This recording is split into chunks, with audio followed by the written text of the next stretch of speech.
Shalom Bapak Ibu. Shalom. Selamat pagi.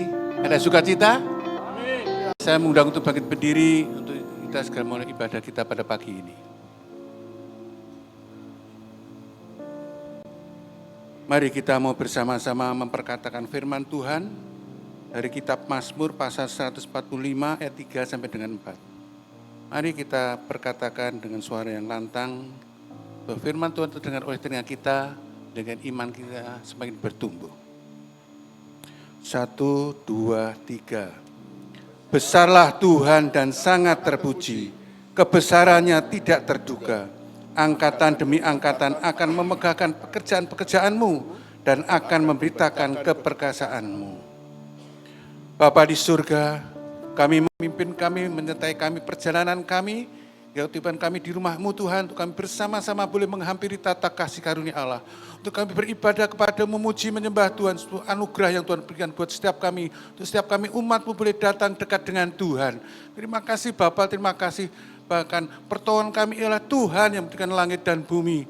Yang kami puji, kami sembah. Kami kenal di dalam nama Yesus. Saat ini Tuhan, kami membuka ibadah ini dalam berkat Bapa, Putra, Roh Kudus. Dalam nama Tuhan Yesus, kami juga menyerahkan Tuhan buat setiap anak-anak kekasih kami, anak-anak sekolah minggu yang sungguh-sungguh firman untuk kebutuhan buat setiap anak-anak sekolah minggu ini Tuhan. Berkati anak-anak kekasih kami dalam kesehatannya, berkati ibadahnya, berkati studinya, berkati juga kedua orang tuanya. Segala kebutuhan hari semakin mengenal Tuhan, sehingga kau persiapan untuk menjadi generasi-generasi yang akan menggantikan setiap kami untuk memimpin. Haleluya. Amin. Silakan duduk Bapak Ibu.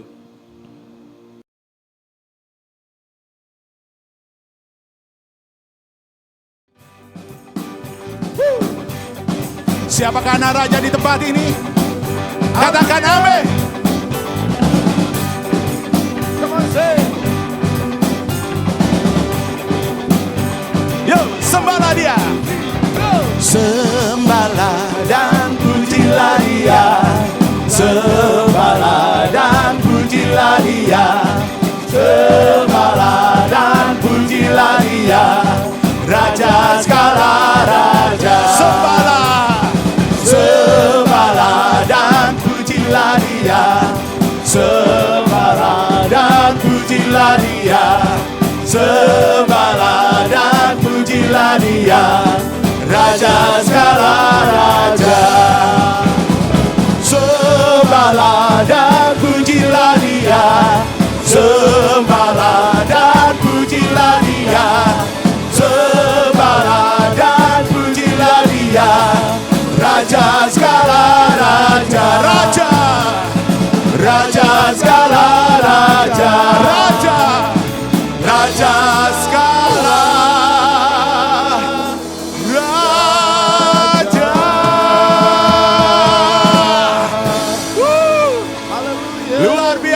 raja kita, namanya siapa? Yesus. Sebelum saudara duduk, berikan tos kanan kiri, katakan, aku anak raja. Aku anak raja. Haleluya. Haleluya.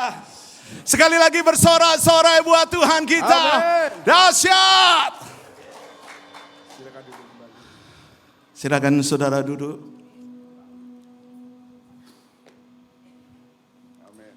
Terima kasih Tuhan.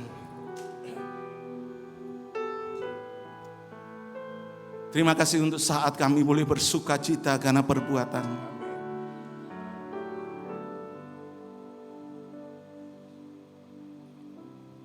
Pagi hari ini kami rindu memberi yang terbaik untuk Engkau Tuhan. Raja kami, pencipta kami.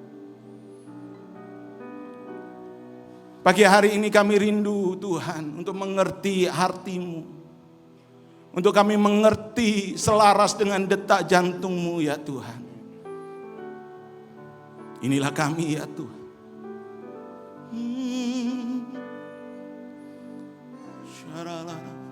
Mari saudara siapkan hatimu. Sebelum kita dengar kebenaran firman Tuhan. Mari beri yang terbaik untuk Tuhan. Tuhan, ku berikan semuanya, tubuh jiwa rohku relakan semuanya. Ku ingin menyenangkan-Mu selalu, kan selalu ku jawab panggilan-Mu.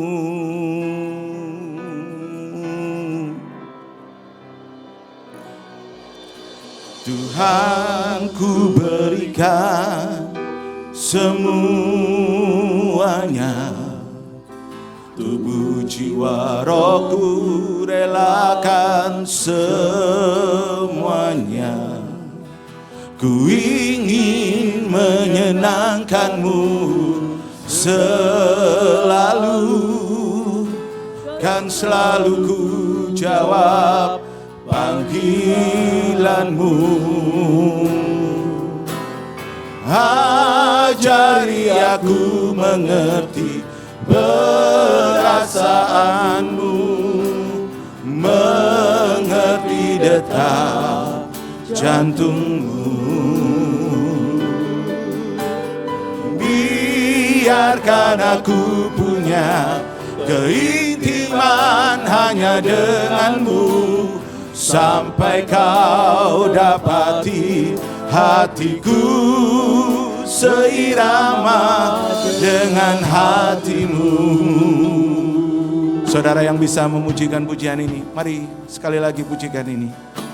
Tuhan, ku berikan semuanya,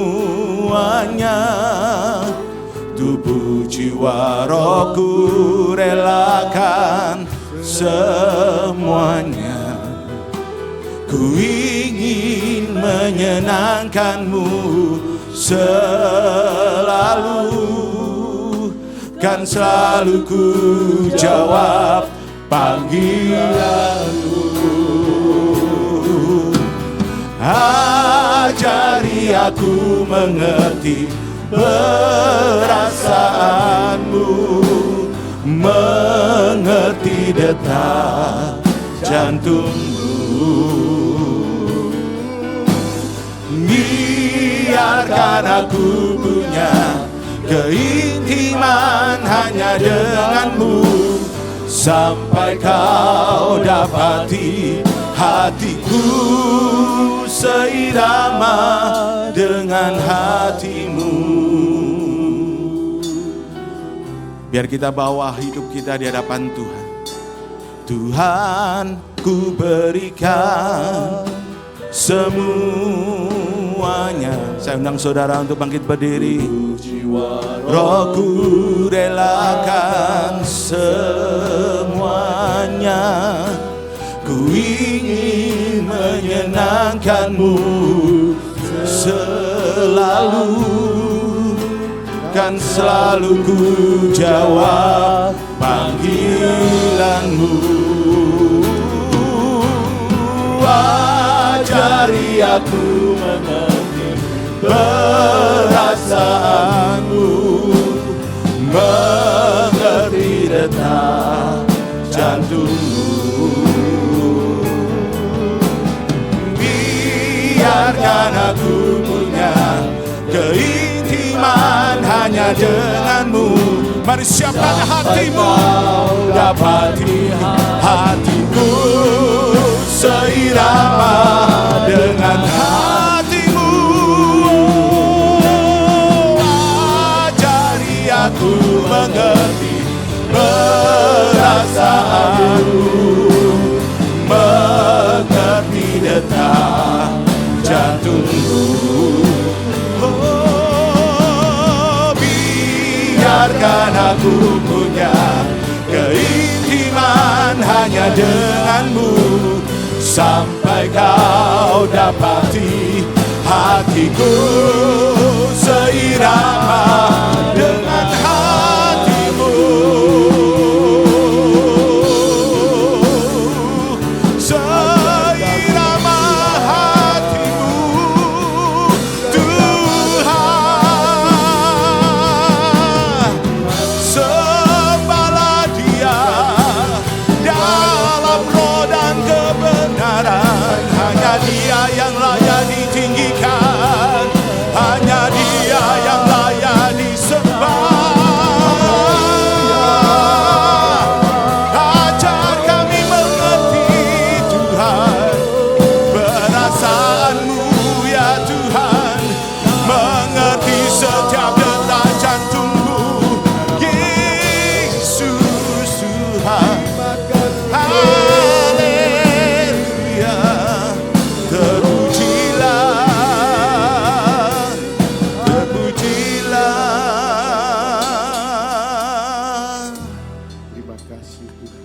Terima kasih untuk kesempatan hari ini ya Tuhan.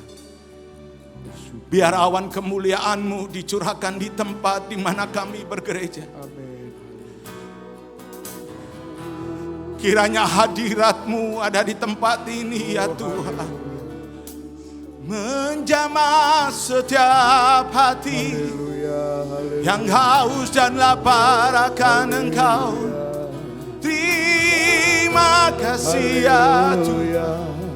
Terima kasih.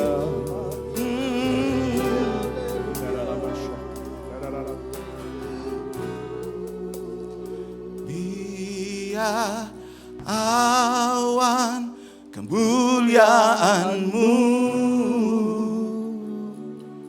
turunlah memenuhi bait suci-Mu, curahkanlah Roh Kudus-Mu memenuhi hatiku. Sama-sama katakan, biar awan kemuliaan-Mu memenuhi tempat ini, memenuhi bait suci, lawat setiap hati yang haus akan Engkau Tuhan. Roh Kudus-Mu memenuhi hatiku. Sekali lagi saudara katakan, biar awan kemuliaan-Mu turunlah memenuhi bait suci-Mu, curahkanlah Roh Kudus-Mu. Mari sekali lagi katakan, memenuhi hatiku. Biar awan kemuliaan-Mu turunlah memenuhi bait suci-Mu, curahkanlah Roh Kudus-Mu memenuhi hatiku. Dengan lembut katakan, biar awan kemuliaan-Mu turunlah memenuhi bait suci-Mu, curahkanlah Roh Kudus-Mu memenuhi hatiku. Mari berikan sorak-sorai buat Tuhan kita. Kita sembah Dia, kita sembah Tuhan, kita tinggikan namanya, nama yang maha mulia. Mari sembah Yesus namamu, mari Allah yang sembah kami sembah, Allah yang kami muliakan, Allah yang kami tinggikan untuk selama-lamanya. Tibalah sembah kami, tibalah pujian kami, tibalah hormat kami untuk kemuliaan nama-Mu. Terpujilah Tuhan, terpujilah Yesus, Raja di atas segala raja, Raja yang maha mulia. Terima kasih Tuhan, ini kami umat tebusan-Mu, umat yang Kau kasihi. Terima kasih untuk pengorbanan-Mu, kasih karunia-Mu Tuhan bagi kami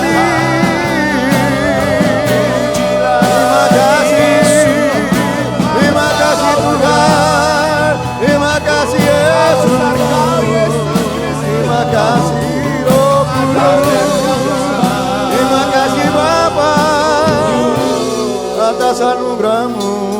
Terima kasih Tuhan. Syaralamatapaya. Kita ambil waktu sejenak sebelum kami menaikkan doa. Ibu Bapak boleh memanggil nama Tuhan, berdoa kepada Tuhan. Apa yang Ibu Bapak saat ini sedang hadapi, percayalah jawaban yang pasti Tuhan telah siapkan dan Tuhan kasih anugerahkan pada hari ini. Jika engkau di dalam beban dan pergumulan, percayalah bahwa Tuhan, mata Tuhan tertuju kepada Ibu Bapak Saudara yang saat ini sedang mengalami beban pergumulan apapun. Kita tahu bahwa jika itu kita alami, seizin daripada Tuhan. Supaya kita yakin dan percaya, jika itu diizinkan Tuhan, Tuhan pasti menolong Ibu Bapak Saudara dan saya. Amin. Kasih Tuhan. Inilah kerinduan setiap umat dan jemaat-Mu yang ada di tempat ini. Di dalam pergumulan beban apapun, Tuhan telah sediakan jawaban yang pasti.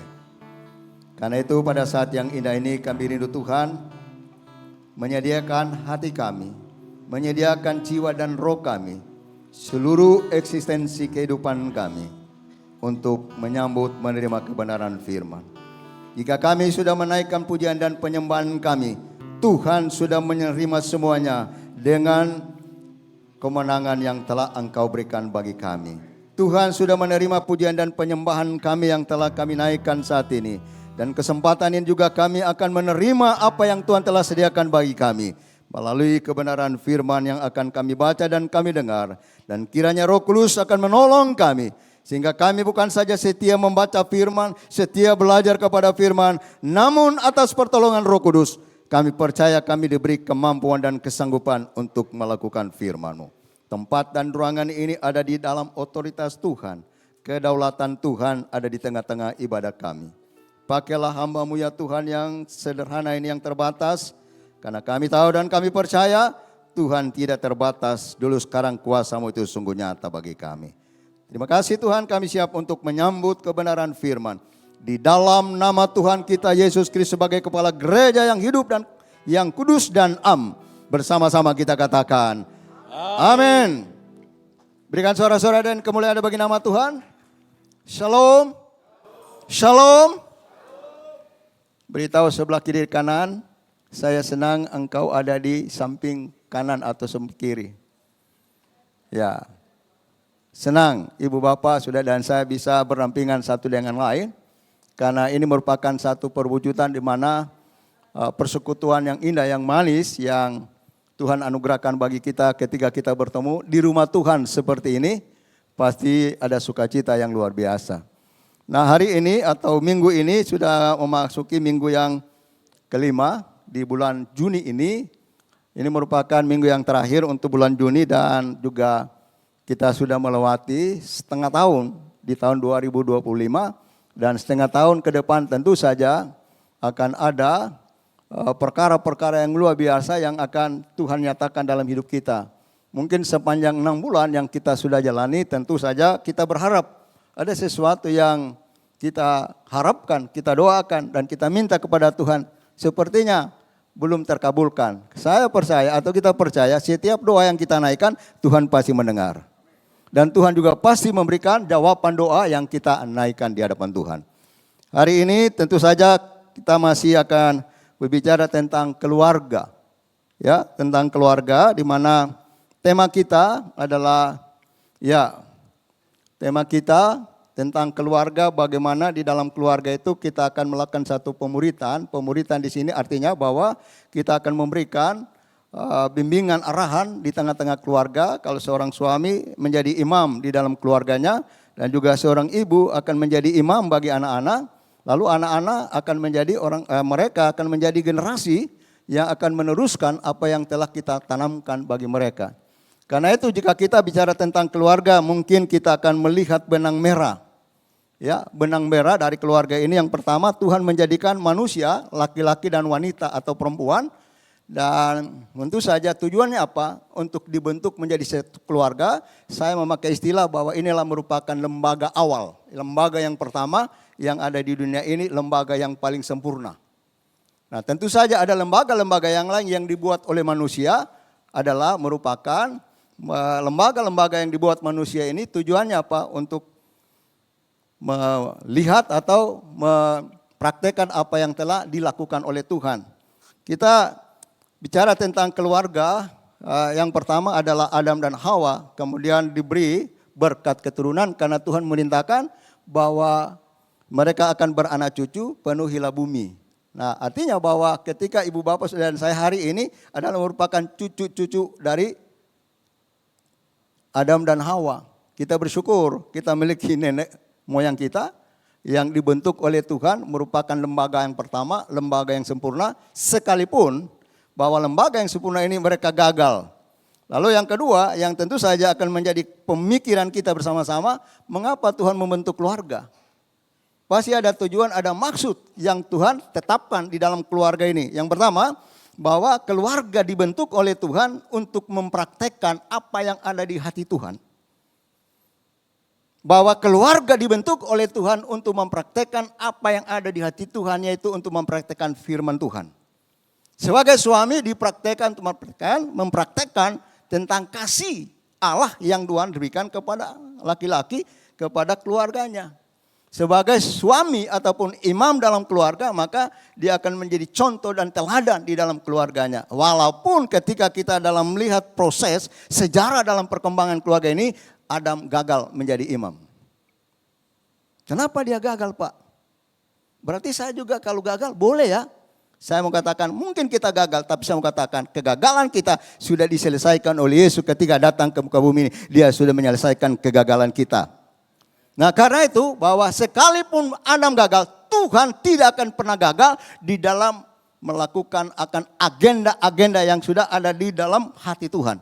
Di dalam kehendak Tuhan, di dalam rancangan Tuhan.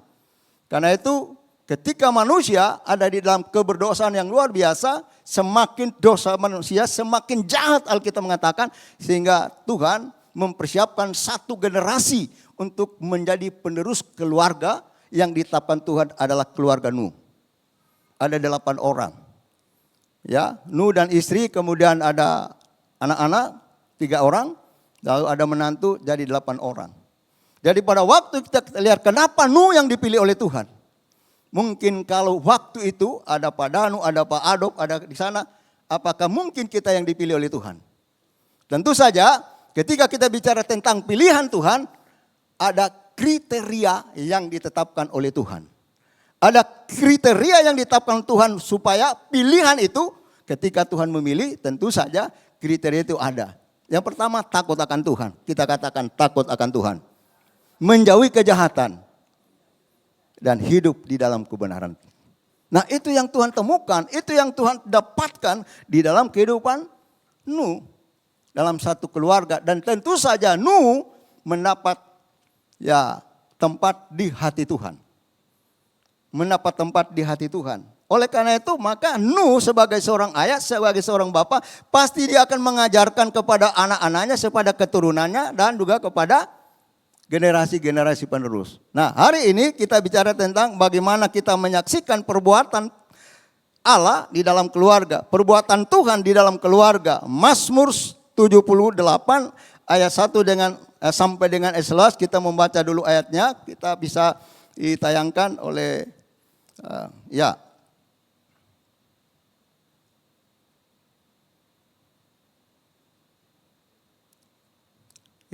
Mazmur 78 ayat 5 sampai 11.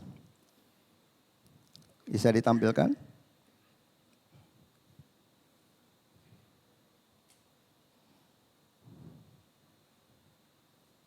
Mazmur pasal 78.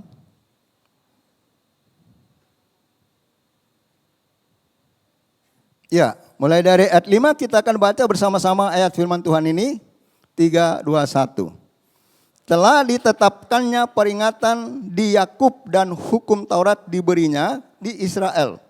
Nenek moyang kita diperintahkannya untuk memperkenalkan kepada anak-anak mereka supaya dikenal oleh angkatan yang kemudian, supaya anak-anak yang akan lahir kelak bangun dan menceritakannya kepada anak-anak mereka. Supaya mereka menaruh kepercayaan kepada Allah dan tidak melupakan perbuatan-perbuatan Allah, tetapi memegang perintah-perintahnya.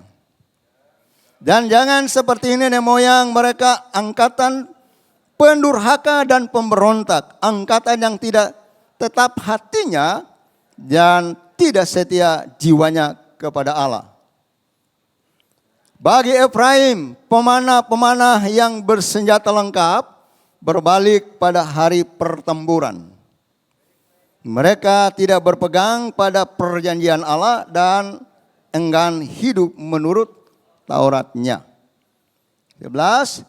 Mereka melupakan pekerjaan-pekerjaannya dan perbuatan-perbuatannya yang ajaib yang telah diperlihatkannya kepada mereka. Demikian bacaan firman Tuhan. Berbahagia ibu bapak saudara dan saya yang mendengar firman Tuhan dan melakukannya. Ya, ibu bapak saudara kasih Tuhan, kita melihat bahwa Mazmur 78 ini secara keseluruhan dari pasal ini bicara tentang apa yang sedang terjadi di kalangan orang Israel, di mana yang menulis ini adalah Bani Asaf. Siapa itu Bani Asaf? Bani Asaf adalah mereka yang ada di bait Allah, di rumah Tuhan, yang menyembah, memuji Tuhan. Nah, karena itu mungkin sekarang barangkali gambaran sederhananya, siapa Bani Asaf? Itu panduan suara yang kita dengarkan di DCM Surabaya. Amin. Nah, itulah bagian apa yang dikerjakan oleh Bani Asaf terus menerus turun-temurun sampai hari ini. Dan itu sesuatu yang luar biasa. Kenapa mereka memuji dan menunjuk kebesaran Tuhan, keagungan Tuhan. Karena itu Bani Asaf ini mengingatkan kepada bangsa Israel yang sudah menjauh dari Tuhan. Mengingatkan kepada bangsa Israel yang mereka tidak lagi setia dan taat kepada kebenaran firman, kepada firman Allah. Oleh karena itu melalui pujian mereka memberikan peringatan kepada mereka apa yang telah kita baca tadi di dalam pasal 78 ayat yang kalau ayat yang ke-5 sampai ayat yang ke-11. Nah, ibu bapak saudara kasih Tuhan, kita percaya bahwa ketika kita bicara keluarga, bahwa tadi kita sudah mulai dari awal benang merahnya. Namun kalau kita bicara keluarga hari ini adalah bicara tentang keluarga inti. Di sana ada bapak, ada ibu, ada anak. Lalu ada keluarga yang sedikit melebar, ada keluarga family. Ada orang tua, kemudian ada bapak anak, dan ada anak-anak kita yang disebut cucu dari orang tua kita. Itulah keluarga. Tapi hari ini saya tidak akan menyampaikan dalam konteks, dalam lingkup yang sederhana ini, lingkup yang kecil. Tetapi kita akan bicara tentang lingkup yang lebih luas, tentang keluarga. Apa itu keluarga yang lebih luas? Keluarga yang lebih luas adalah keluarga anak-anak Allah. Keluarga yang lebih luas adalah keluarga Allah. Amin. Ketika kita ada di tempat ini, kita tidak saling mengenal. Karena itu Ibrani pasal yang ke-13 ayat yang pertama. Bisa dibukakan terlebih dahulu. Ibrani pasal 13 ayat yang pertama. Silakan. Ya, kita baca ayat ini sangat ringkas atau sangat pendek. Tapi nilai surgawinya luar biasa. Kebenaran yang hebat kita temukan di sini. Inilah pondasi dalam kehidupan kita di dalam keluarga Allah. Ayo kita baca sama-sama. 3, 2, 1. Peliharalah kasih persaudaraan. Sekali lagi. Peliharalah. Ya. Jadi ketika orang bicara tentang persaudaraan berarti satu keluarga. Ayat ini disampaikan dalam kutipan dengan apa tadi yang disampaikan oleh para pemazmur dari Mazmur 78. Supaya mereka memelihara akan apa yang Tuhan telah anugerahkan bagi mereka. Peliharalah kasih persaudaraan. Kebenaran apa yang kita dapatkan di sana, kebenaran apa yang kita jumpai. Kata pelihara tentu saja ketika kita punya ternak di rumah kita pelihara. Banyak orang katakan, Pak saya mau pelihara Pak. Saya tanya apa yang ada di rumah saudara? Enggak ada apa-apa. Kalau tidak ada binatang atau hewan, bagaimana kita bisa memeliharanya? Demikian juga ketika kita bicara tentang peliharalah kasih. Pertanyaan ibu bapak, saudara dan saya bagi kita pikirkan hari ini. Apakah ibu bapak, saudara dan saya punya kasih? Adakah kasih dalam hidup kita? Adakah kasih dalam hidup kita? Berikan senyum kiri dan kanannya. Kadang-kadang senyum di ruang ini, tetapi setelah keluar dari luar ini, tadi saya ngapain saya senyum sama sebelah saya, utangnya belum bayar. Halo? Apapun yang sedang kita hadapi hari ini, ketika kita membaca ayat ini, peliharalah kasih persaudaraan. Artinya, jika ibu bapak saudara dan saya memiliki kasih, pasti kita akan memelihara. Kasih yang bagaimana? Kasih dalam persaudaraan. Makanya di dalam Kisah Rasul pasal pertama ayat pertama, hai Theophilus, Theo dan Philea. Theo adalah Tuhan, Philea adalah orang-orang memiliki kesamaan, kesatuan di dalam iman kita bersama-sama. Karena itu bahwa dalam hari ini saya bicara tentang keluarga, bukan hanya keluarga yang kecil tadi yang inti atau family, tetapi keluarga yang lebih luas adalah keluarga Allah. Inilah pondasi awalnya ketika kita bicara tentang keluarga Allah, bahwa firman Tuhan berkata, peliharalah kasih persaudaraan. Kalau kita bicara persaudaraan berarti orang yang dilahirkan dalam kandungan yang sama. Saya bersaudara 11 orang. Saya yang paling bontot. Tapi bahwa sekalipun bontot, ketika saya pulang di tengah-tengah keluarga, mereka sangat memberikan apresiasi. Kenapa? Saya orang yang paling nakal, tahu-tahu saya beritahu saya sudah melayani pekerjaan Tuhan. Saya sudah menjadi hamba Tuhan. Pertama saya menjadi hamba Tuhan, dipanggil oleh Tuhan untuk melayani Tuhan ketika saya diutus di Sumatera, di daerah yang masih semi primitif. Pengujiannya di sana. Dan saya minta petunjuk Tuhan, apakah ini panggilan untuk saya kerjakan melayani pekerjaan Tuhan. Jika ini panggilan Tuhan, saya akan terus melayani Tuhan. Saya minta ada beberapa hal kepada Tuhan. Oh, boleh ya minta sama Tuhan? Boleh enggak? Boleh. Alkitab berkata, mintalah. Carilah, ketoklah. Nah, ada banyak orang tidak usah minta-minta, Tuhan sudah tahu. Kalau kita mengatakan bahwa Tuhan sudah tahu, tidak perlu kita minta-minta, maka kita mengabaikan apa yang Tuhan sudah firmankan. Mintalah, kamu akan menerima. Tidak salah kita meminta kepada Tuhan. Kalau kita sakit, kita minta beri kesembuhan Tuhan. Mohon belas kasihan untuk kami disembuhkan. Oke? Nah, tidak salah ketika kita minta. Karena itu Alkitab hari ini mengajak kita, peliharalah kasih persaudaraan. Jadi yang boleh kita melihat di sini bahwa menyaksikan perbuatan Allah adalah tentang keluarga. Nanti saya akan tunjukkan bagaimana pelayanan Tuhan Yesus ketika dia ada di tengah-tengah dunia ini. Namun sebelumnya kita supaya tetap di dalam tema yang telah diberikan hari ini, kan kita bicara tentang tema tentang keluarga. Ya, PowerPoint yang berikut.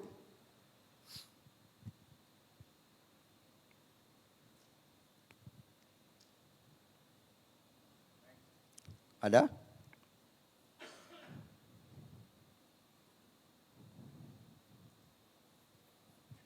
Ya, makna firman Tuhan. Tadi kita sudah membaca Mazmur pasal 78 ayat 5 sampai ayat yang ke-11. Nah, tadi pengajaran yang disampaikan oleh dari Bani Asaf, yang pertama mengajarkan firman Tuhan kepada siapa? Kepada generasi berikutnya. Mazmur 78 tadi ayat yang ke-5 bisa ditampilkan kembali dan ayat 6. Ya, Mazmur 78 ayat 5 dan ayat yang ke-6.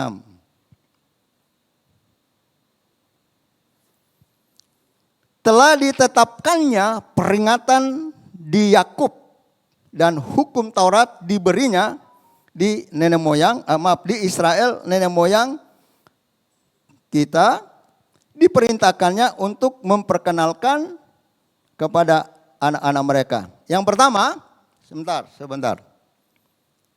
Nah, yang pertama yang kita temukan di sana, telah ditetapkan peringatan.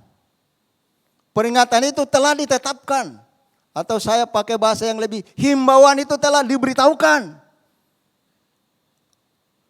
Dan hukum Taurat diberinya di Israel, nenek moyang kita. Kemudian yang kedua yang kita temukan di sini, di sana tadi ditetapkan peringatan, yang kedua diperintahkannya. Yang ketiga, untuk memperkenalkannya kepada anak-anak mereka. Ada 3 hal yang kita temukan kebenaran ayat ini. Pertama, ditetapkan peringatan. Yang kedua, diperintahkannya, yaitu ketetapan tadi hukum Taurat. Dan yang ketiga, memperkenalkannya kepada anak-anak mereka. Ini siapa yang diberitahukan ini? Orang tuanya, bapak, ibunya. Untuk memberitahukan kepada siapa? Anak-anaknya. Atau generasi-generasi selanjutnya. Ayat 6. Supaya dikenal oleh angkatan yang kemudian, supaya anak-anak yang akan lahir kelak bangun dan menceritakannya kepada anak-anak mereka. Nah, terus berkesinambungan. Tadi untuk memperkenalkan, sekarang anak-anak yang telah dibangun atau yang dilahirkan oleh keluarga ini untuk menceritakan terus-menerus. Suatu saat orang bertanya, Pak, bagaimana Musa tahu ya? Dia menulis ada 5 kitab. Yang disebut dengan kitab Pentatok. Yang pertama Kejadian, Keluaran, Imamat, Bilangan, Ulangan. Disebut kitab Pentatok yang ditulis oleh Musa. Sebagai penulis yang pertama. Nah, karena itu bahwa ketika mereka tanya, bagaimana Musa tahu ya? Yang pasti itu Tuhan memberitahu. Yang kedua, bahwa nenek moyang itu bercerita tentang apa, peristiwa-peristiwa apa. Contoh, ketika tadi Adam sebagai keluarga awal, lembaga yang pertama ditetapkan oleh Tuhan. Pasti anak-anaknya Adam akan bertanya, Pak, dari mana Pak? Kakek saya yang mana Pak?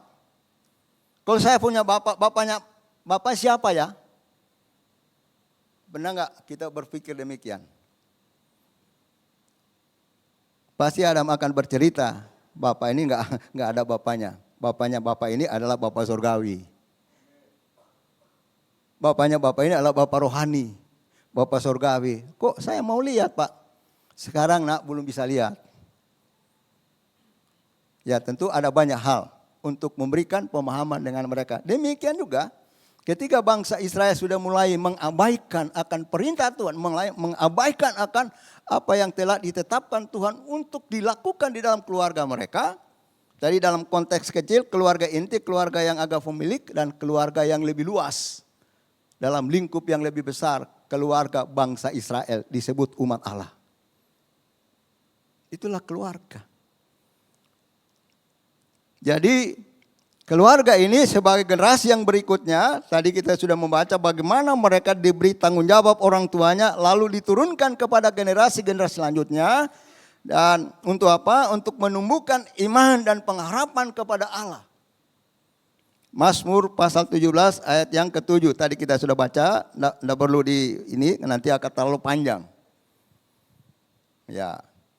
Jadi yang berikut, tidak mengulangi kesalahan nenek moyang dan tidak setia kepada Allah.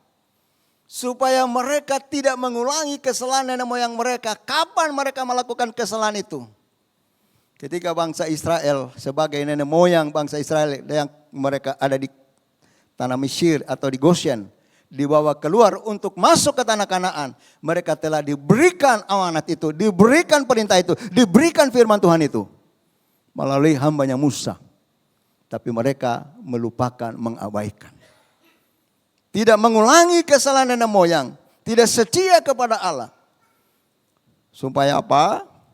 Supaya mereka setia kepada perintah dan firman Allah. Itu diperingatkan. Makanya makna firman Tuhan bagi umat Israel. Makna firman Tuhan bagi kita hari ini. Kalau orang tanya, Pak, makna itu apa sih? Makna sederhananya, gunanya, fungsinya. Berguna enggak? Berfungsi enggak? Sangat berguna firman Tuhan. Yang berikut.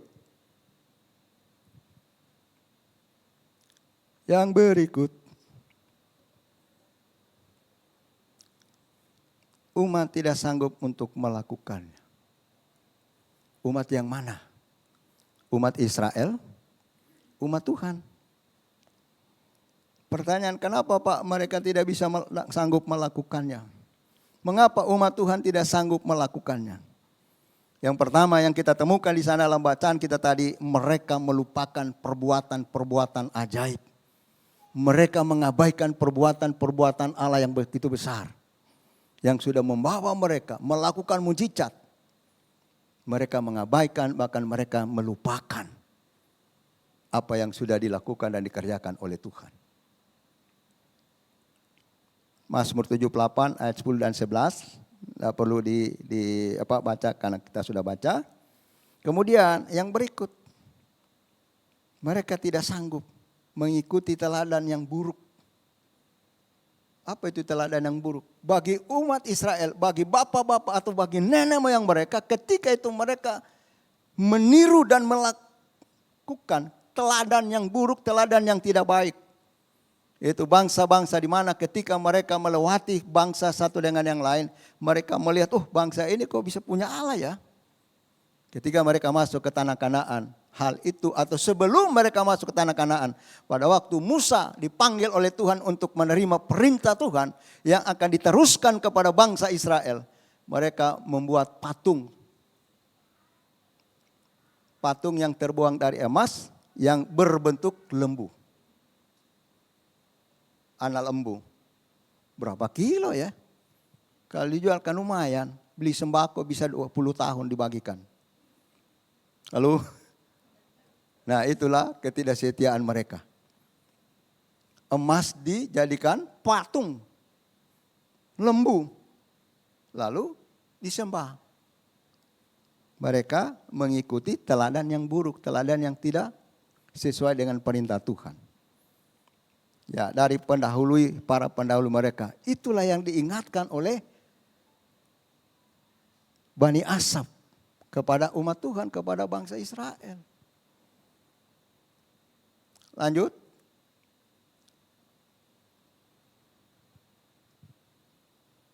Ya. Karena itu ibu bapak sudah dikasih Tuhan. Karya dan pekerjaan Yesus Kristus bagi umatnya. Kapan ini dilakukan oleh Tuhan Yesus? Lalu pertanyaan, mengapa Tuhan Yesus melakukannya? Kalau tadi tidak ada yang sanggup untuk melakukannya. Karena itu Yesus datang untuk memberi contoh teladan yang sejati. Artinya teladan yang tidak ada kepalsuan. Suatu saat orang tanya, Pak apa itu sejati? Sejati itu sama dengan tidak ada kepalsuan. Karena itu Yesus pernah berkata, inilah orang Israel yang sejati ketika dia bertemu dengan Nathanael. Tidak ada kepalsuan di dalam dirinya. Halo? Adakah atau pernahkah kita memiliki kepalsuan dalam hidup kita? Dalam hati kita? Pernah? Ya, cuma satu yang ngaku, yang lain enggak. Pernah ya? Tidak bisa dipungkiri, itulah manusia jasmani kita. Karena itulah gen yang datang dari nenek moyang kita, yang diwariskan kepada kita. Alkitab berkata bahwa kita telah menerima dosa turunan yang datang dari Adam dan Hawa. Hal itu masih, namun tentu saja berita baiknya, berita sukacitanya, Tuhan Yesus sudah menyelesaikan di atas kayu salib. Yang pertama yang kita temukan di sana, apa yang dilakukan Tuhan Yesus sebagai contoh dan teladan. Yesus Kristus telah menggenapi dalam ketaatannya kepada Allah. Tadi umat Allah, umat Tuhan, umat Israel tidak sanggup untuk melakukannya. Karena itu Yesus datang untuk memberikan contoh kepada bangsa Israel sebagai umat pilihan Tuhan. Ya, bisa dibuka ayatnya, Matius pasal yang kelima ayat yang ke-17.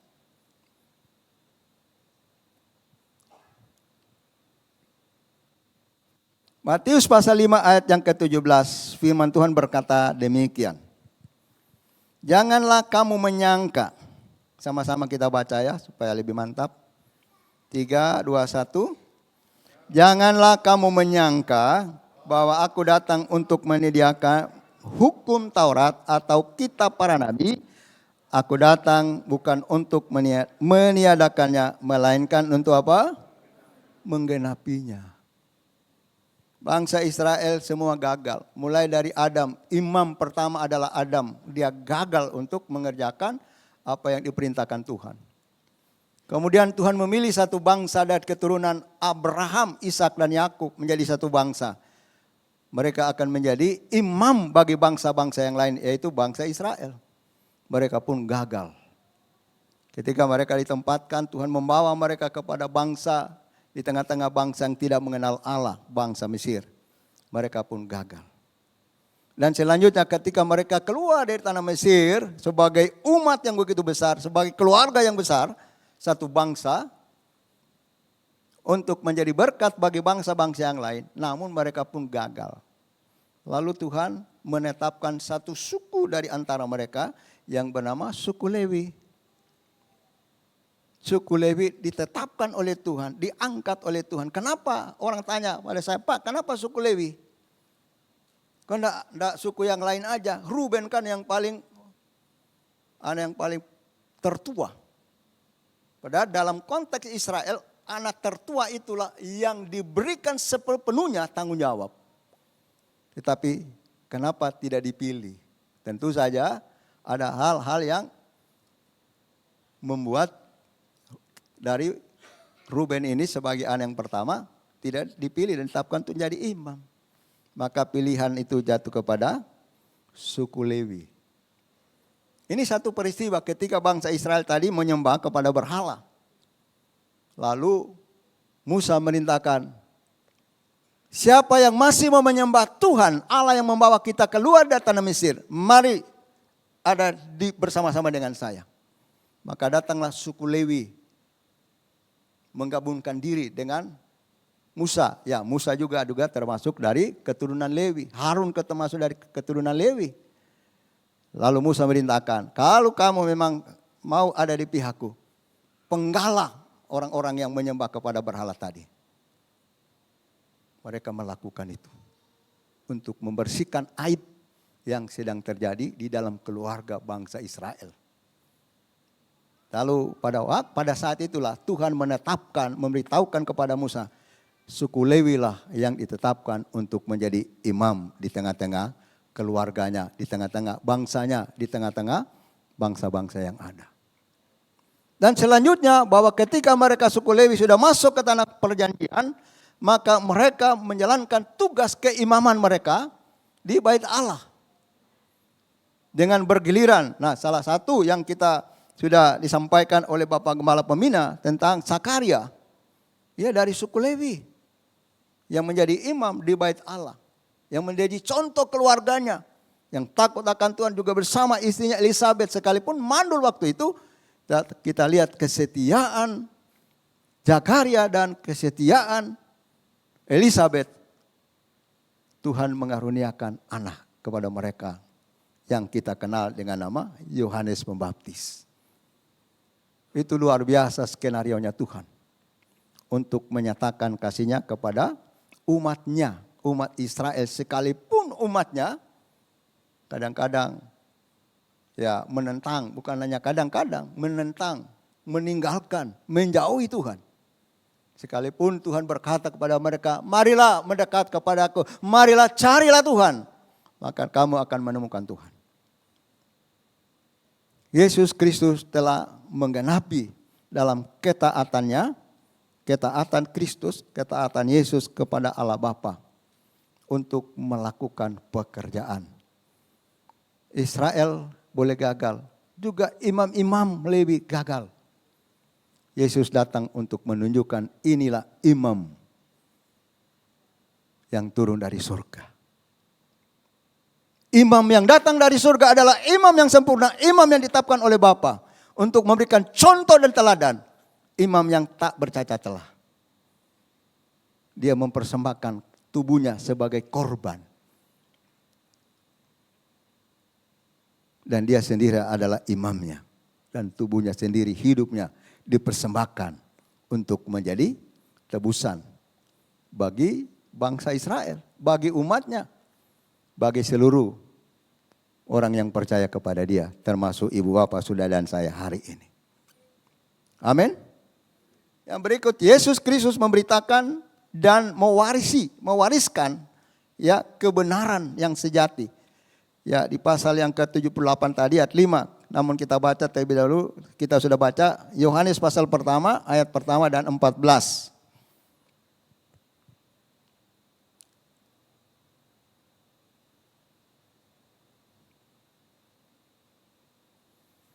Ya, firman Tuhan berkata demikian, pada mulanya adalah firman. Firman itu bersama-sama dengan Allah. Dan firman itu adalah Allah. Pada mulanya firman. Kejadian pasal yang pertama, berfirmanlah Allah, maka terjadilah. Berfirmanlah Allah, siapa itu firman? Yesus. Dari Kejadian pasal pertama, ayat yang pertama, 2 dan 3, itu bicara tentang karya dan pekerjaan Bapa. Bapa berbicara, kemudian Roh Kudus menaungi, melayang-layang, artinya Roh Kudus ini melayang-layang sedang melindungi apa yang sudah diciptakan oleh Tuhan. Lalu berfirmanlah Allah. Nah ini, pada mulanya adalah firman. Kapan? Sejak berfirmanlah Allah, pada masa itulah firman itu ada. Firman itu bersama-sama dengan Allah dan firman itu adalah Allah sendiri. 14 ya. Firman itu telah menjadi manusia dan diam di antara kita, dan kita telah melihat kemuliaannya, yaitu kemuliaan yang diberikan kepadanya sebagai anak tunggal Bapa, penuh kasih karunia dan kebenaran. Sebagai imam, dia datang dalam ketaatannya. Mulai dari yang pertama tadi, Adam menjadi imam, dia gagal. Israel satu bangsa untuk menjadi imam, Alkitab berkata supaya mereka keturunan Abraham, Ishak dan Yakub dan selanjutnya disebut Israel, untuk menjadi imam, menjadi berkat bagi bangsa-bangsa yang lain. Berkat apa yang dimaksud di situ?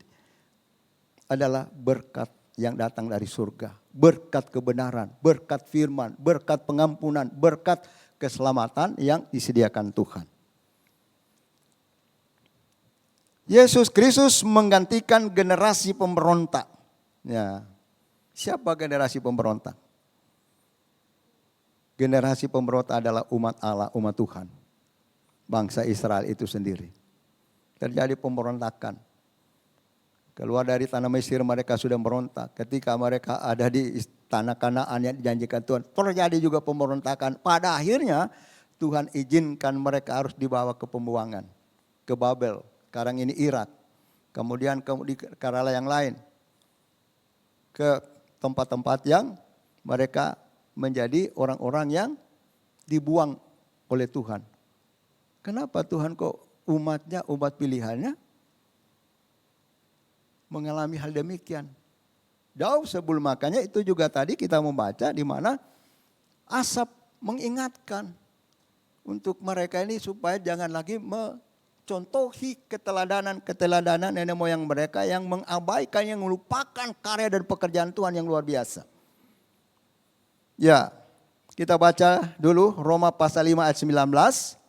Yesus Kristus menggantikan. Ya. Sama-sama kita baca lagi ayat ini. Jadi sama seperti oleh ketidaktaatan satu orang, semua orang telah menjadi orang yang berdosa. Siapa yang dimaksud? Adam. Ketidaktaatan Adam menjadi semua orang berdosa. Tadi saya katakan bahwa kita telah mewarisi dosa itu. Dalam keturunan kita mewarisi dosa Adam. Semua orang berdosa. Ya, ayat 19 masih ditayangkan. Roma pasal 5.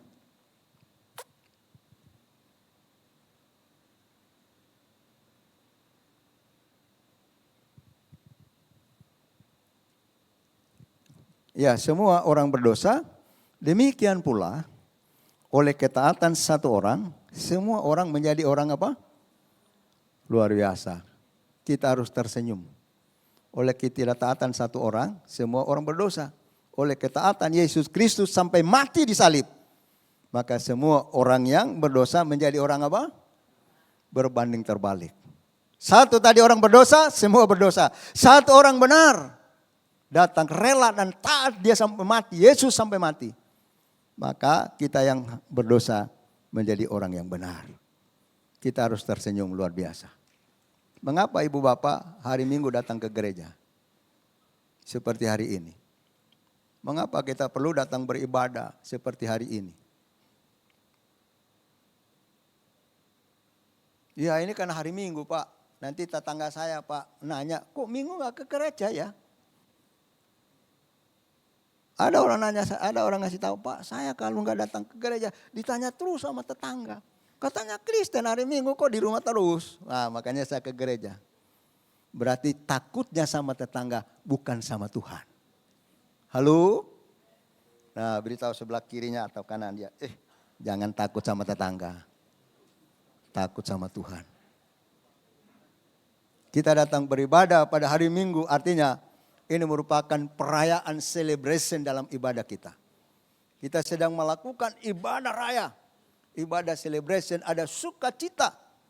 Ada kemenangan yang luar biasa. Sepanjang satu minggu ada beban dan pergumulan. Kita bisa melewati Senin, Selasa, Rabu, Kamis, Jumat, Sabtu dan Minggu. Saya mau tanya kalau hari Sabtu, apa yang kita siapkan untuk menyambut besok Minggu? Ada yang disiapkan? Oh yang pasti Pak, siapkan sarapan Pak.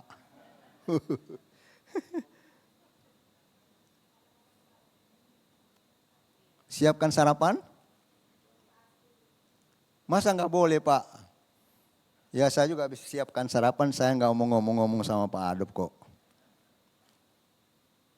Boleh nggak siapkan sarapan? Boleh.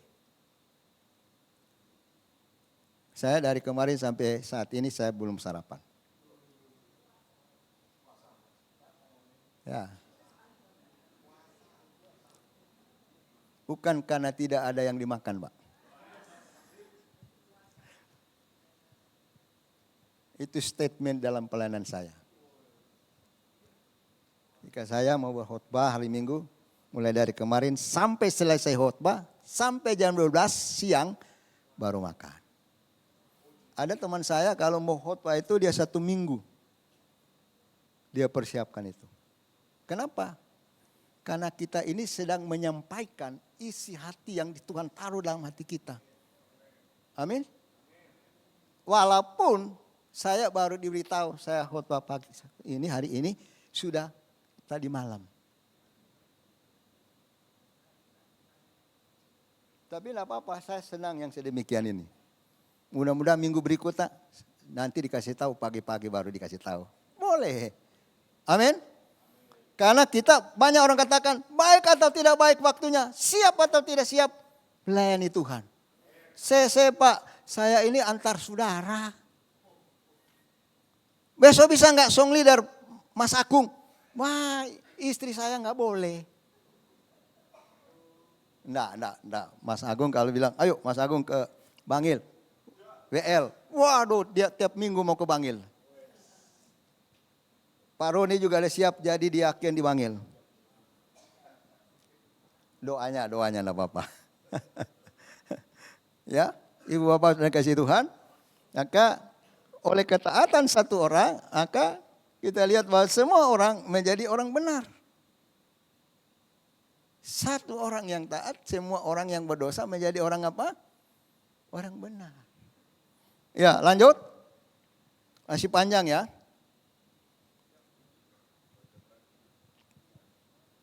Ya, Yesus Kristus jadikan kita umatnya atau jemaat yang menghidupi firman-Nya.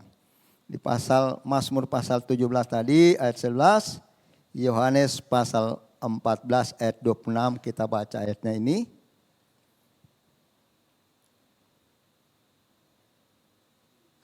Ya. Sama-sama kita baca lagi ayatnya. 3, 2, 1. Kamu telah mendengar bahwa aku telah berkata kepadamu, aku pergi tetapi aku datang kembali kepadamu. Sekiranya kamu mengasihi aku, kamu tentu akan bersukacita karena aku pergi kepada Bapakku, sebab Bapa lebih besar daripada aku. Nah, ini bicara tentang di dalam Yohanes 14 tentang kemana Yesus kembali ke rumah Bapa di surga. Suatu saat saya tanya, kenapa Tuhan Yesus kembali ke surga?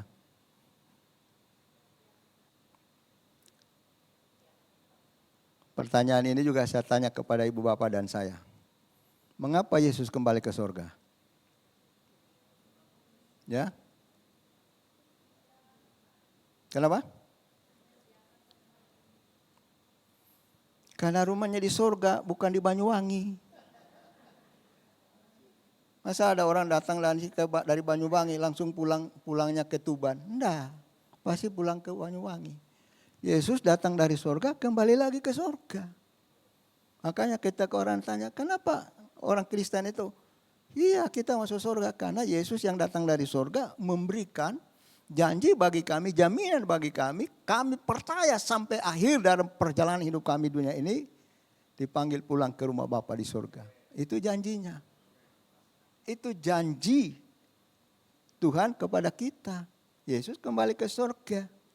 Makanya kalau kita baca secara keseluruhan pasal ini, tapi ini pasal 28 untuk menyatakan apa yang dilakukan Yesus kepada umat Israel, apa yang dilakukan Yesus kepada umatnya saat ini, apa yang dilakukan Yesus kepada ibu bapak, saudara dan saya hari ini. Lanjut.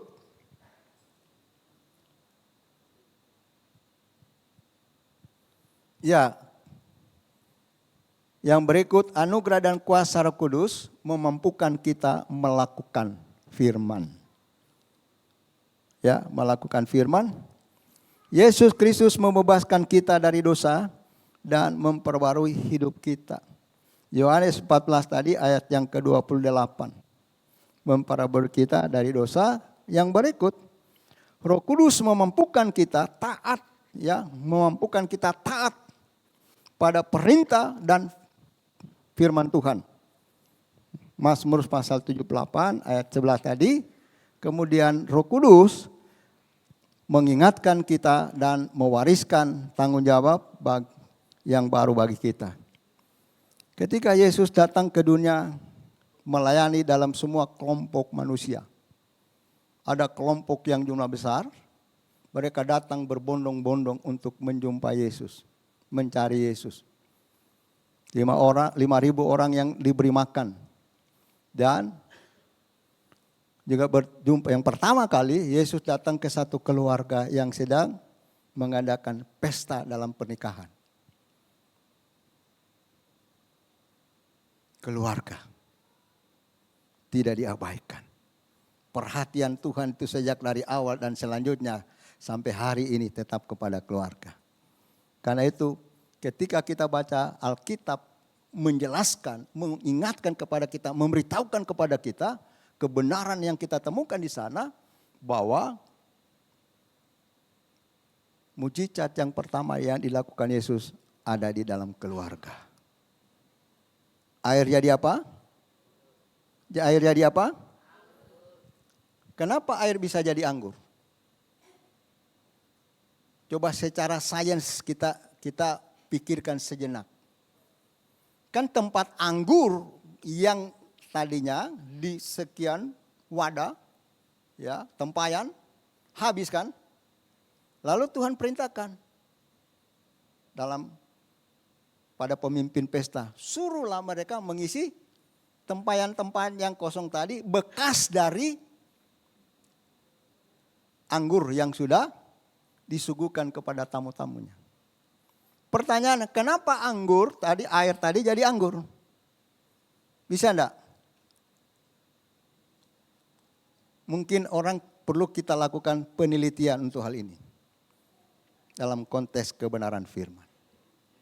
Bahwa tempayan itu masih ada sisa-sisa dari anggur yang lama. Yang sudah disuguhkan kepada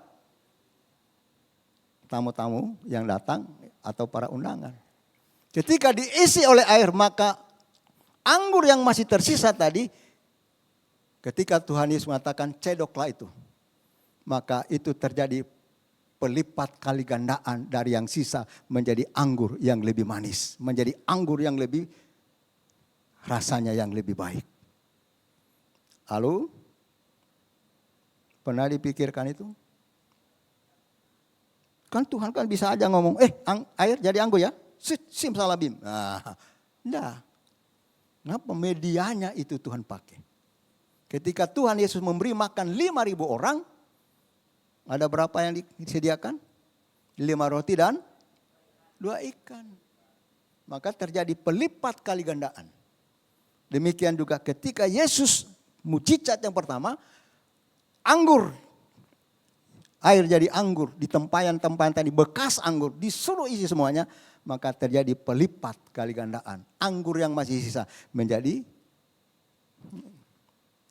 itulah yang Tuhan kerjakan. Untuk apa kita? Itu mujizat dan kuasa Tuhan yang tidak bisa dibatasi. Halo? Itu yang Tuhan kerjakan. Menyatakan bagaimana kuasa. Perhatian Tuhan kepada keluarga luar biasa. Mari kita membaca satu ayat atau ada beberapa ayat yang perlu kita pahami. Matius pasal 8 ayat 14 sampai ayat yang ke-15. Matius, Injil Matius pasal 8 ayat 14 sampai ayat yang ke-15. Kita baca sama-sama. Demikian bunyi firman Tuhan, kita baca sama-sama 3, 2, 1. Yesus mendekati mereka, Matius pasal 8 ayat 14 sampai 15. Matius pasal 8. Ya, sama-sama kita baca. Setibanya di rumah Petrus, Yesus pun melihat ibu mertua Petrus terbaring karena sakit demam. Ya, ayat 15. Maka dipegangnya tangan perempuan itu, lalu lenyaplah demamnya, ia pun bangun dan melayani dia. Tuhan memperhatikan keluarga. Petrus sebagai seorang murid punya keluarga. Lalu orang tanya, siapa istrinya Pak Petrus, Pak Adolf? Ada yang tahu? Ya?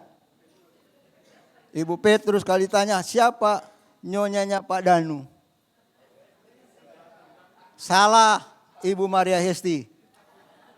Nah, kan ada namanya, ada nama beliau. Halo?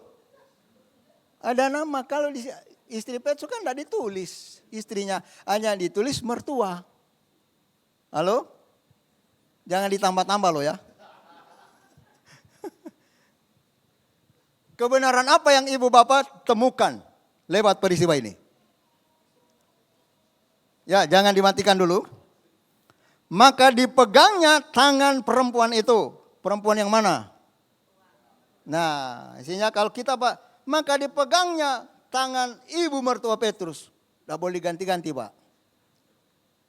Maka dipegangnya tangan perempuan itu. Lalu lenyaplah demamnya, ia pun bangun dan apa? Lalu apa? Responnya apa? Dia bangun untuk melayani Tuhan. Kirikan sorak-sorak dan kemuliaan bagi nama Tuhan. Ibu bapak sudah dikasih Tuhan, hari ini ada banyak persoalan yang sedang kita hadapi. Mungkin ada orang yang bisnisnya sedang dalam keadaan terpuruk sampai ke bawah sana. Ada orang yang sedang dalam usahanya atau kehidupan imannya sedang terpuruk. Yesus ada di tengah-tengah kita saat ini. Percayalah dia datang untuk memegang tangan ibu bapak, saudara dan saya. Mungkin tangan jasmani kita tidak terasa kita dipegang.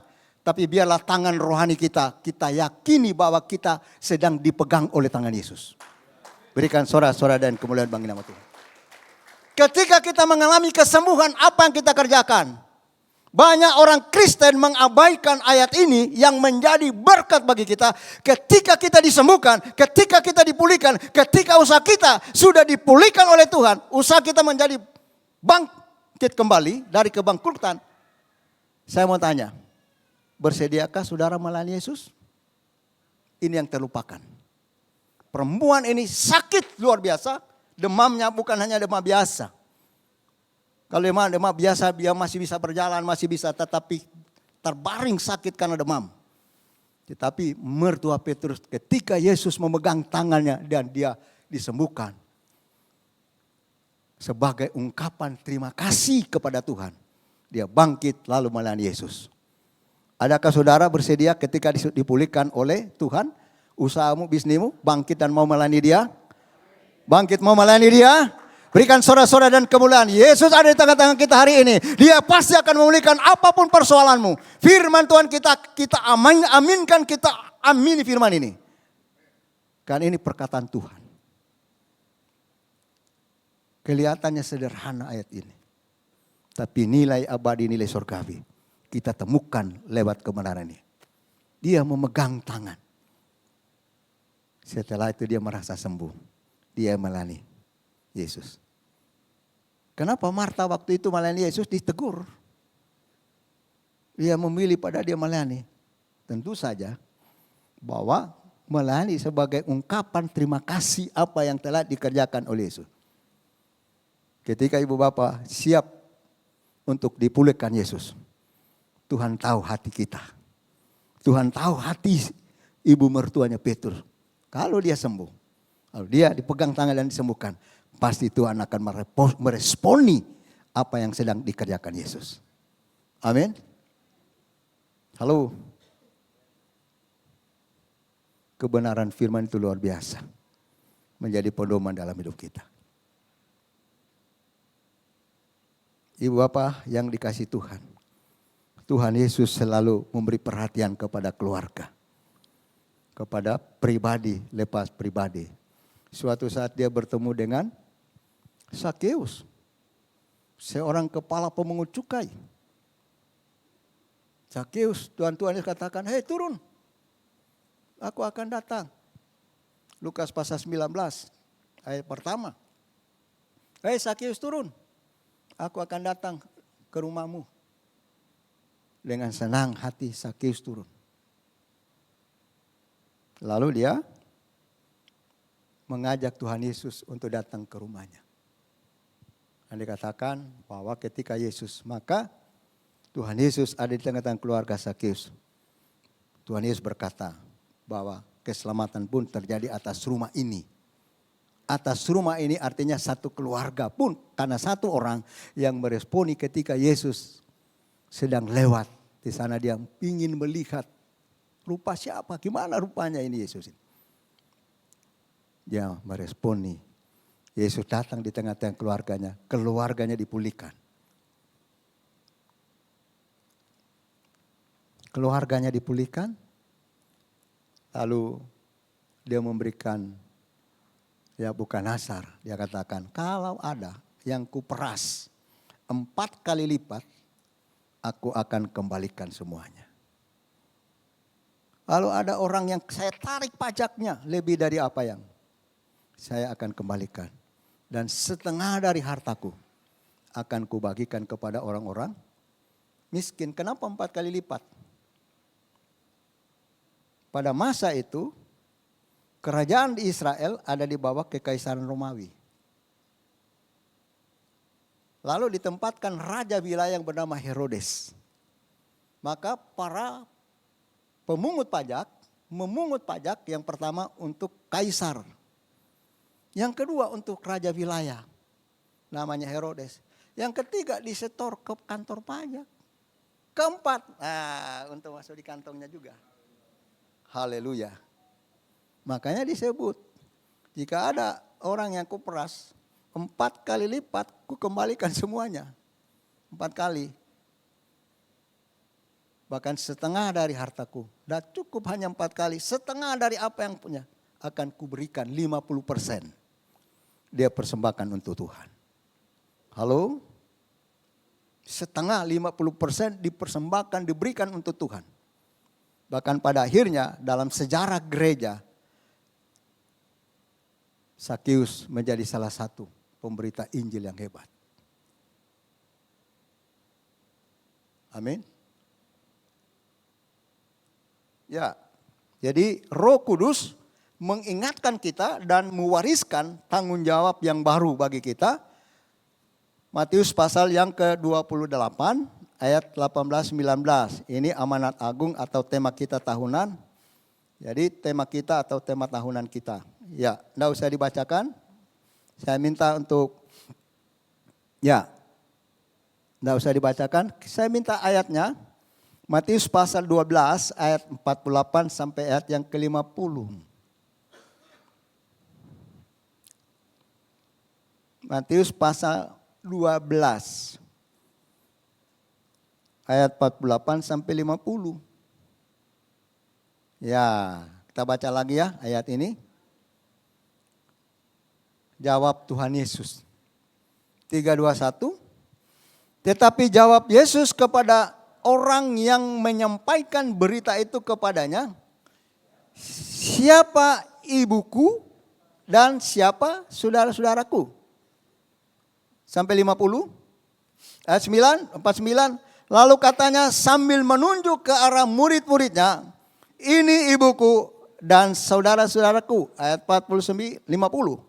Sebab siapapun yang melakukan kehendak Bapakku di sorga, dialah saudaraku laki-laki, dialah saudaraku perempuan, dialah ibuku. Amin. Kalau ibu bapak saudara dan saya mau disebut keluarga Allah, mau disebut saudara-saudara Yesus, maka kita harus melakukan apa yang diperintahkan Tuhan. Apa yang diperintahkan Tuhan? Bagian tadi PowerPoint yang terakhir, Matius 28 ayat 19-20. Nah, bisa ditampilkan ini. Ya, sama-sama kita baca. 18, 19, 20. Demikian bunyi firman Tuhan.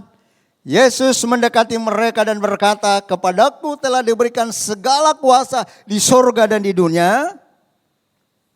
Karena itu pergilah, jadikanlah semua bangsa muridku dan baptislah mereka dalam nama Bapa dan Anak dan Roh Kudus. 20. Dan ajarlah mereka melakukan segala sesuatu yang telah kuperintahkan kepadamu. Dan ketahuilah aku menyertai kamu senantiasa sampai kepada akhir zaman. Yang terakhir PowerPoint-nya. Ya, catatan bagi kita. Kita baca ini karena ini catatan bagi kita. Ya, catatan bagi kita, atau orang buat karya tulis, karya ilmiah, ini ada catatan yang penting kalau bilang catatan. Ya, yang pertama, kita tidak bisa taat, kita tidak mampu ya tanpa anugerah Yesus Kristus. Yang kedua, kita tidak dapat mengingat perbuatan-perbuatan Tuhan tanpa Roh Kudus. Yang ketiga, Injil Kristus menjadikan hidup kita diperbarui dan bernilai di hadapan Tuhan dan di hadapan sesama. Yang berikut, kita dapat mengerjakan perbuatan-perbuatan nyata karena kasih Yesus Kristus yang telah diberikan kepada kita. Amin. Seandainya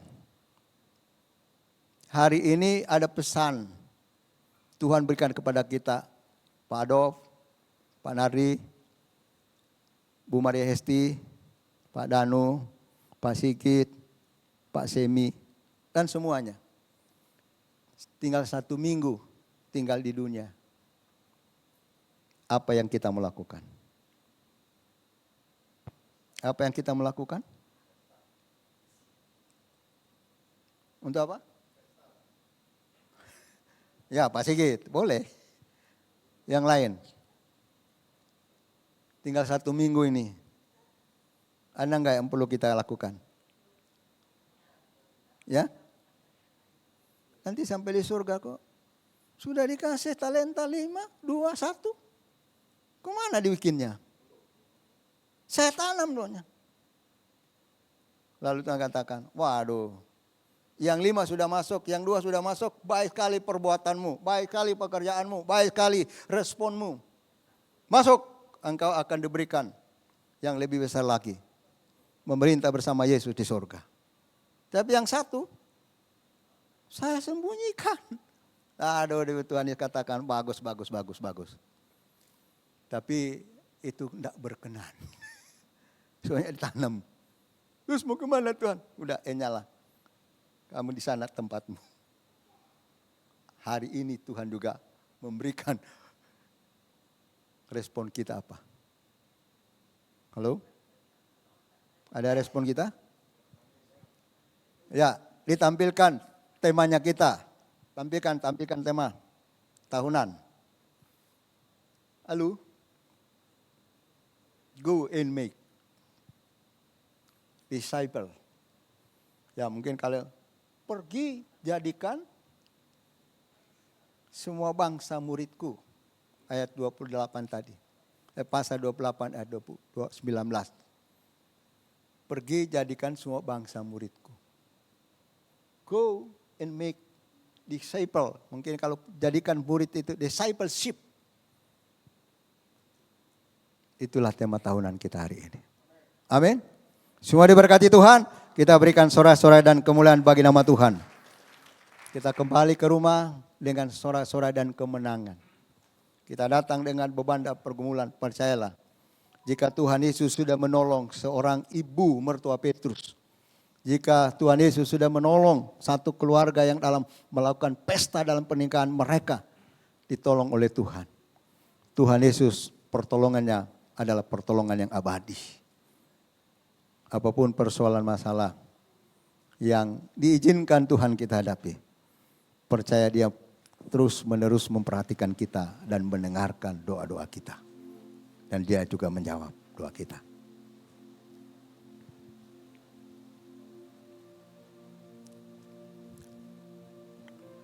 Kita naikkan pujian sebelum naikkan doa syafaat.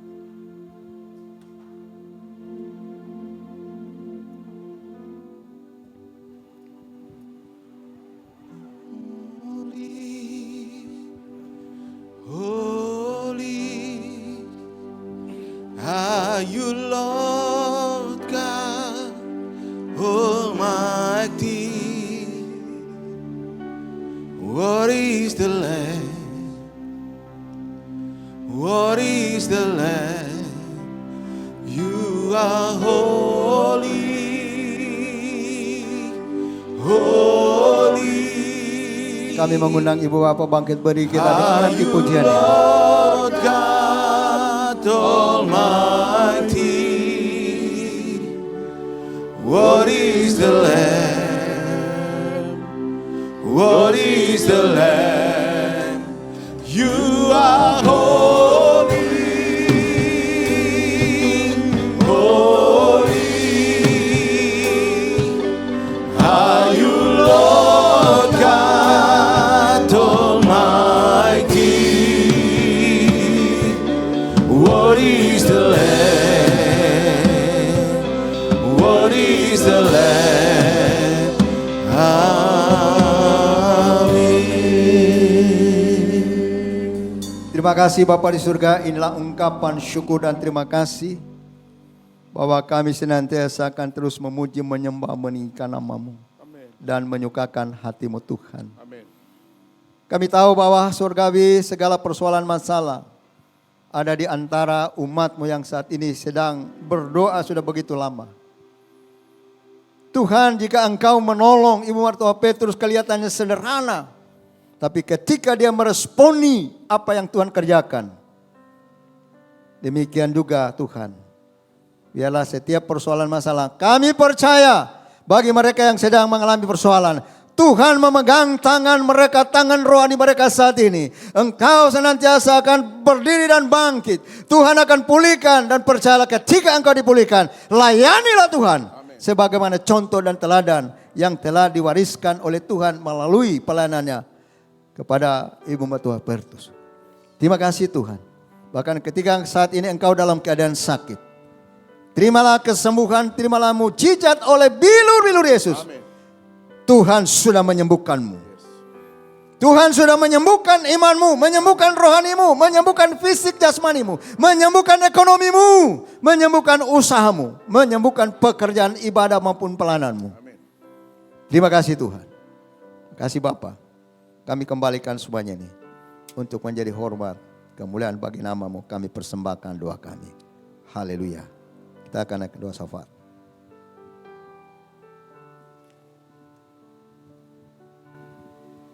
Silakan duduk jemaat. Haleluya. Hati kami limpah dengan syukur. Sebab kebenaran firman-Mu meneguhkan, menguatkan setiap kami.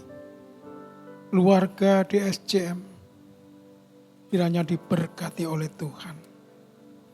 Kami juga berdoa untuk hamba-Mu, Bapak Pendeta Adolf Ancura, yang sudah melayani, yang sudah membagikan kebenaran firman Tuhan. Kami yakin Tuhan, Kau pakai lebih hari lebih heran, dimanapun pelayanannya, dimanapun setiap langkah perjalanannya, Engkau memimpin, Engkau menyertai, dan biarlah semuanya boleh mempermuliakan nama Tuhan. Terima kasih Bapak, sungguh kami bersyukur. Dan saat ini kami juga berdoa untuk Bapak Gembala Pembina, Bapak Pendeta Sudi Dharma yang ada di Kalimantan. Kiranya Tuhan menyertai setiap pelayanan yang ada bersama dengan rombongan seluruhnya berangkat pulang kembali pun dalam keadaan selamat. Memberkati juga Bapak Pendeta Gembala sidang kami, Bapak Pendeta Erlangga Dharma. Kami percaya Tuhan, dimanapun saat ini pelayanan yang dikerjakannya, biarlah nama Tuhan ditinggikan, diagungkan. Berkati seluruh keluarga, berkati dalam setiap ibadah dan pelayanannya. Terima kasih Bapak, sungguh kami bersyukur. Kami menyerahkan keadaan setiap umat-Mu di SCM yang saat ini menghadapi berbagai persoalan, berbagai masalah di dalam ekonomi, di dalam kesehatan. Kami percaya Tuhan, tangan-Mu tidak kurang panjang untuk menolong setiap saudara-saudara kami yang saat ini mengalami pergumulan. Engkau memberi kekuatan, Engkau tetap senantiasa memimpin, menyertai. Bahkan Engkau yang memberi jalan keluar. Yang sakit disembuhkan, yang susah dihiburkan, yang lemah dikuatkan. Dalam nama Tuhan Yesus. Kami juga percaya Tuhan, Kau memberkati setiap keadaan negara kami. Yang dipimpin oleh Bapak Presiden bersama dengan Wakil. Kiranya Engkau memimpin menyertai semuanya. Kabinet Menteri Merah Putih. Kiranya Tuhan memberkati setiap pekerjaan pelayanan mereka, biarlah semuanya dapat dikerjakan dengan baik, sehingga pembangunan, pemerataan, keadilan, kemakmuran dapat terlaksana di negeri ini Tuhan. Berkati dengan hikmat-Mu, berkati dengan roh takut akan Tuhan, sehingga mereka semuanya Tuhan boleh menyukakan hati-Mu. Terima kasih Bapak, terima kasih. Kami juga menyerahkan setiap pemimpin-pemimpin, baik yang ada di pusat maupun di daerah, gubernur, wali kota, kami percaya Tuhan sampai kepada tingkat yang terendah. Kami yakin dari kelurahan, kecamatan, bahkan setiap RT RW Tuhan juga berkati. Dan kami percaya mereka semua di dalam kendali-Mu Tuhan, kuasa-Mu Tuhan memimpin menyertai. Sehingga pelaksanaan tugas pekerjaan yang dilakukannya, biarlah semuanya boleh menjadi baik dan senantiasa untuk kesejahteraan masyarakat Indonesia. Terima kasih Bapak Surgawi, kami juga menyerahkan saat ini Tuhan, pembangunan demi pembangunan bait-Mu yang ada, baik DSCM yang ada di Surabaya, yang ada di Malang, yang ada di berbagai tempat, kiranya Tuhan terus memimpin menyertai. Kalau Tuhan yang mengawali, maka Tuhan juga akan menyelesaikan setiap pekerjaan-pekerjaan yang ada dimanapun. Kami yakin dan percaya sehingga banyak jiwa-jiwa dimenangkan. Nama Tuhan saja yang ditinggikan, dimuliakan. Terima kasih Tuhan, kami juga menyerahkan setiap umat-Mu Tuhan. Kau telah memberkati setiap keadaan kami, rumah tangga kami, dan tiba saatnya kami akan mengembalikan milik-Mu Tuhan. Kiranya setiap persembahan-persembahan yang kami berikan, kiranya dapat dipakai untuk pelebaran kerajaan Allah Dalam nama Tuhan Yesus, Tuhan jugalah yang akan mengembalikan dengan lipat kali ganda. Dan akhirnya kami menyerahkan Tuhan setiap kerinduan doa ini dalam pimpinanmu. Dan kami akan mengakhiri doa ini dengan doa yang telah Engkau ajarkan. Bapa kami yang di surga, dikuduskanlah namamu, datanglah kerajaanmu, dan jadilah kehendak-Mu di bumi seperti di surga. Berilah kami pada hari ini makanan kami yang secukupnya, dan ampunilah kami seperti kami mengampuni orang yang bersalah kepada kami. Dan janganlah membawa kami kepada pencobaan, tetapi lepaskanlah kami daripada yang jahat, karena Engkaulah yang mempunyai kerajaan dan kuasa dan kemuliaan sampai selama-lamanya. Amin.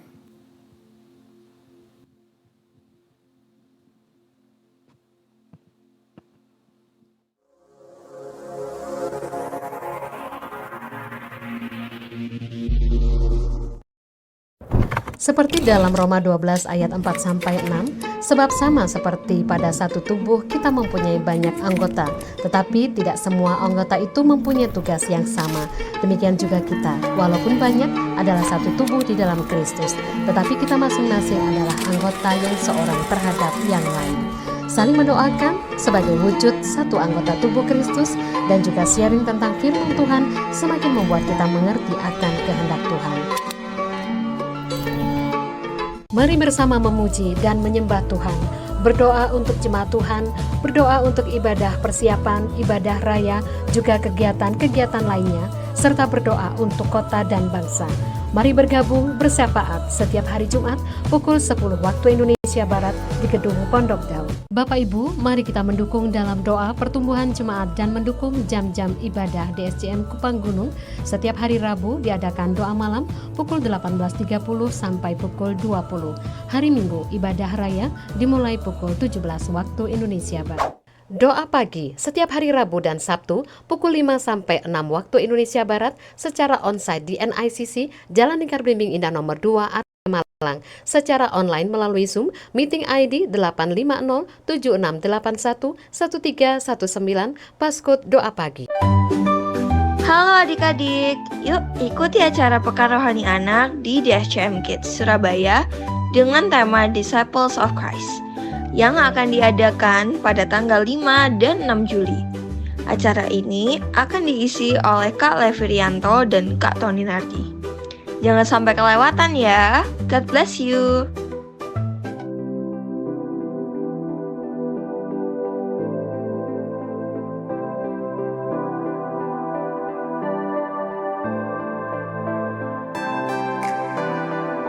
Bapak Ibu, puji Tuhan, pada hari Selasa 17 Juni 2025 telah dilakukan pengerjaan penetrasi rayap di ruang pastori.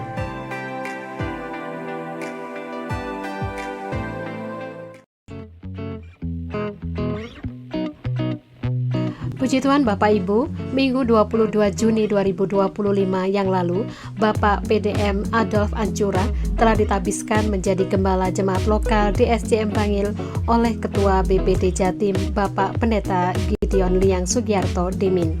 Pentabisan ini dihadiri Bapak Erlangga Pramudia Dharma selaku Gembala Sidang DSJM dan tim misi.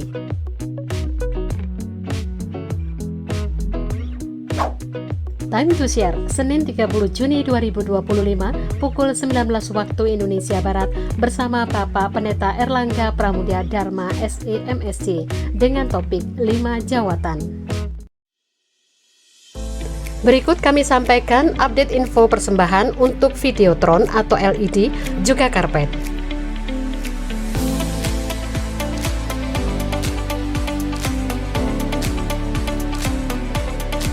Mari kita terus mendukung pembangunan Rumah Tuhan NICC dengan lumbung 2.000. Diberkati Tuhan siang hari ini Bapak Ibu semuanya. Amin. Amin. Mari sekali lagi berikan kemuliaan buat Tuhan Allah kita. Kita bangkit berdiri bersama-sama. Kita akan akhiri ibadah kita siang hari ini. Biar segala pujian kemuliaan hanya bagi Tuhan. Amin. Kemuliaan bagi Tuhan. tempat maha tinggi. Ya Raja, Kau Raja diagungkan dan dipuji. Datanglah kerajaan-Mu ya Tuhan. Datanglah kerajaan-Mu. Jadilah kehendak-Mu. Seluruh bumi penuh kemuliaan-Mu. Kemuliaan bagi Allah. Kemuliaan bagi Tuhan di tempat maha tinggi. Sebab Kaulah Raja segala raja, diagungkan dan dipuji. Datanglah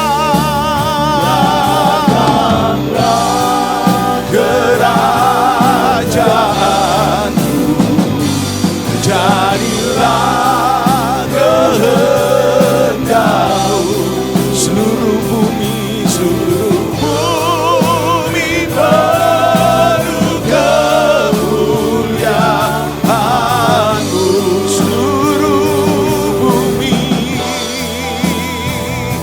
Seluruh bumi penuh kemuliaan-Mu. Sekali lagi katakan seluruh bumi. Oh, seluruh bumi penuh kemuliaan-Mu. Mari sama-sama katakan amin.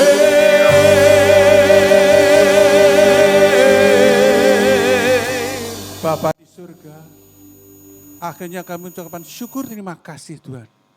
Kau Tuhan sudah memimpin ibadah kami dari awal pada akhirnya. Bahkan firman Tuhan sudah diberitakan, saatnya kami menjadi pelaku-pelaku firman Tuhan. Terima kasih Bapa, terima kasih. Sebentar kami akan mengakhiri, kami akan kembali ke tempat kami masing-masing. Kami pun percaya Engkau Allah dalam bukan tingkat yang untuk memberkati kami semua. Mari Bapak Ibu yang terkasih di dalam Kristus, yang percaya dengan imanmu dan terima berkatnya. Tuhan memberkati engkau dan melindungi engkau. Tuhan melindungi engkau dengan wajahnya dan memberi engkau kasih karunia. Tuhan menghadapkan wajahnya dan memberi engkau damai sejahtera. Diberkati pada engkau masuk, diberkati pada engkau keluar, diberkati ibadah dan pelayananmu, diberkati usaha pekerjaan bisnismu, diberkati keluarga rumah tanggamu. Apa engkau kerjakan dibuat Tuhan berhasil. Terimalah berkat damai sejahtera dari Allah Bapa, cinta kasih Tuhan kita Yesus Kristus dan persekutuan yang kudus, yang mentek engkau, yang melindungi, yang memberkati engkau dari sekarang hingga mendatang kekal selama-lamanya. Yang percaya diberkati, mari katakan, amin. Selamat hari Minggu, Tuhan berkati.